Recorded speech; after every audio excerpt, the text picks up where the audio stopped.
First, I want to just say thanks to the Excellent Cultures team for the opportunity to be here today, and thank you in advance. And a little bit of history on GM Nameplate, as you mentioned. It was an organization that was started back in 1954, and since then, they were at that time just what the name says. They were a nameplate manufacturing company, and since then, it's grown to a global organization, and it's something that I'm very proud to be part of. I've been a member of GM Nameplate since 2002.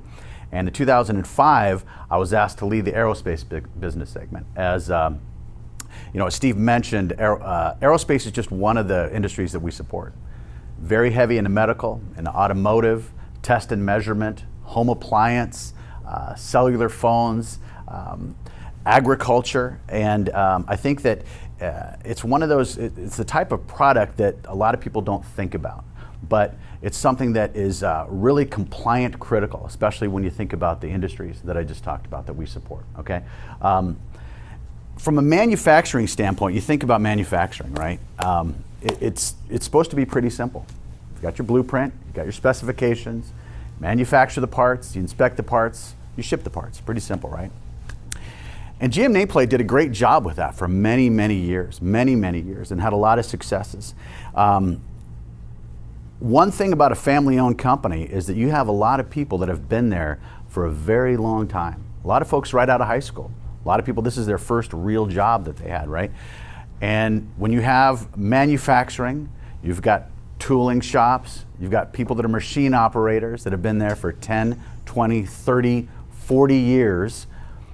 There's a lot of people that are I'll just say it, that are stuck in their ways, that don't really want to embrace change, right? And that's something that we encountered right away. I do want to ask real quick, out of everyone here, how many have had some sort, whether the company you're at now or previous organization, have engaged with some type of consultant that came into your organization to look at how you do things and maybe give you some advice? Pretty good amount of people. I'll tell you that when, by the time Excellent Cultures came, they were our fourth. They were our fourth group that came in to take a look at our process, to meet with our team. And it started with the senior management team. And you kind of go through the process, get your binder, get your notebooks, everyone's excited, you do a bunch of team exercises, you feel good, you walk away from a day and everyone kind of is saying the buzzwords that you learned. And as time goes by, a week goes by, 2 weeks, 3 weeks, 2 months, 6 months, all of a sudden, what happens? Right back to where we were. Right back to where we were. And it's almost something that we kind of don't want to talk about because part of us is embarrassed that we spent the time and the money and the resources to go through and do it, right? I'll tell you, and Dale probably remembers, when they first came, I was the guy. And you've all seen this guy in the meetings. I was this guy that sat in the back of the room, arms folded. This isn't going to work. This is a waste of my time. I should be in meetings right now. I've got a team that I got to take care of. I got customers that are calling me. I'm going to get back to my desk. I'm going to have 200 emails. When is this over? When's break happening, right? I was that guy. And by the second day, I knew these guys were different. And I knew it because they took the time to invest in us on a human being level. I had a mentor, still stay in touch with, one of just a great guy. His name's Rick Jones, the first guy that I worked for. And he told me, Paul, always remember that on the other side of every interaction, there's a human being. It's not a business. It's not Boeing or John Deere or Lockheed Martin or any big customer. It's a human being on the other side of that interaction. And the reason Excellent Cultures just really stood out to me personally was because they took the time to do that. They took the time to get to know our business. They get the time to know our structure and how we worked. And they took the time to ask us questions on what worked and what failed. That's what really impressed me, was what has not worked for you in the past. And believe me, that was a big list, okay? Flip side of that is, we weren't in really bad shape when Excellent Cultures came along. We had just won our first Boeing Supplier of the Year award, right? So not only was I sitting back in the back of the room with this, saying we don't need them, I was just the guy. I was the guy that Steve's talking about, that thought everything was wonderful, everything's great. Look, man, we just got our first Boeing Supplier of the Year award. You know how rare that is? Out of 17,000 suppliers, we were one of 12 that got that award. We were pretty cocky, and we felt like we really didn't need their help. As soon as we did that circumflex, and I'll tell you, I'm kind of glad that Steve didn't put mine up.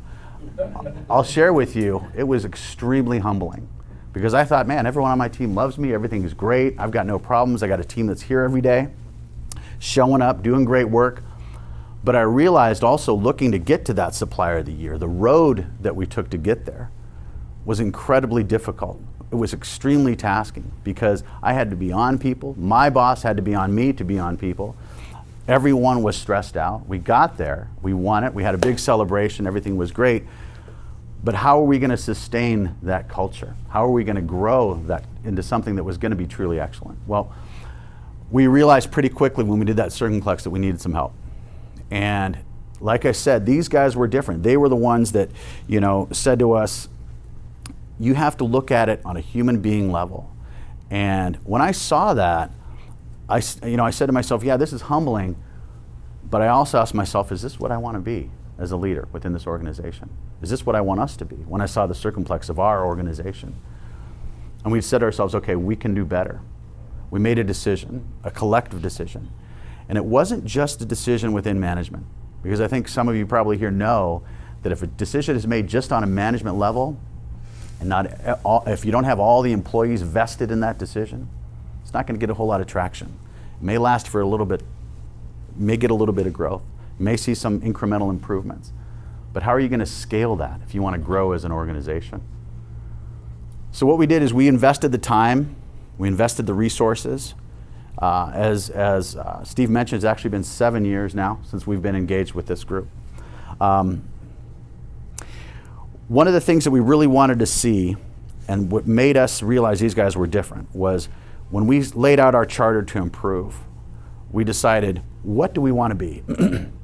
What do we want to be? Second is, how are we going to get there? What's our strategy to get there? And third is, how are we going to measure it, right? Is it just everyone feels better? Is it we're making more money? Higher customer satisfaction? Lower turnover? Right? We put all these things on a big board and we said, these are the things that matter to us as a team and as a culture. These are the things that we value, right? So over the course of time, we went through that, and I'll share with you that by embracing this, our results from this, since we've done so, I can share with the aerospace group, we have had less than 1% turnover since 2011.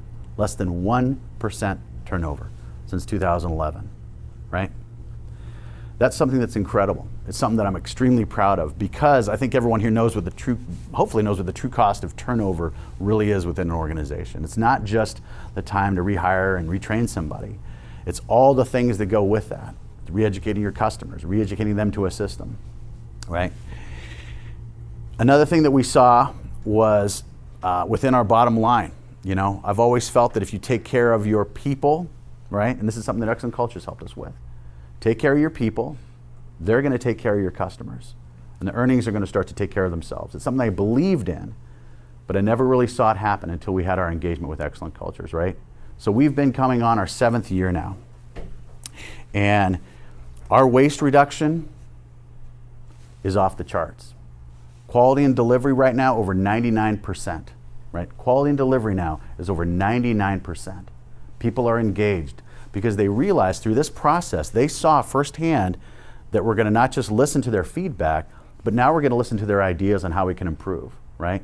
And over the last 5 years, I'll share with you that we've got a program at GM where every month people are recognized for whatever their ideas are for improvement. And usually it's, they get a monetary award for that. But every single person that's got that has told me that by participating in these kind of programs, now they're vested. It's that recognition that they get from their peers and from leadership. They contributed to that. There's no question that it's hard work. There's no question that this is a time and an investment.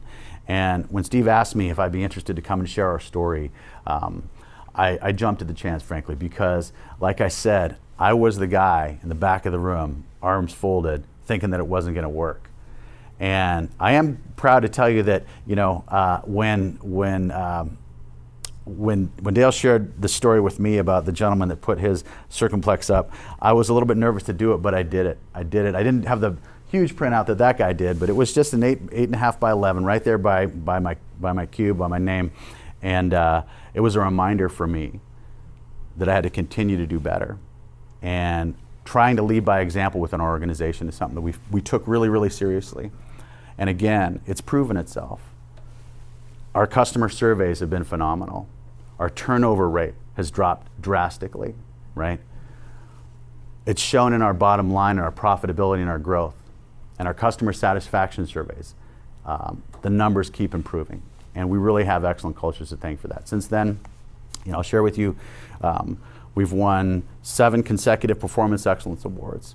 We've been awarded Company of the Year by John Deere, Supplier of the Year 3 additional times by the Boeing Company. And I share that with you out of humility because I honestly do not believe that it would have been possible without engaging with excellent cultures, because now we have something that we're not killing ourselves to get to. It's something that's almost, dare I say, effortless, because it's become part of our culture and our consciousness that we want to work towards every day.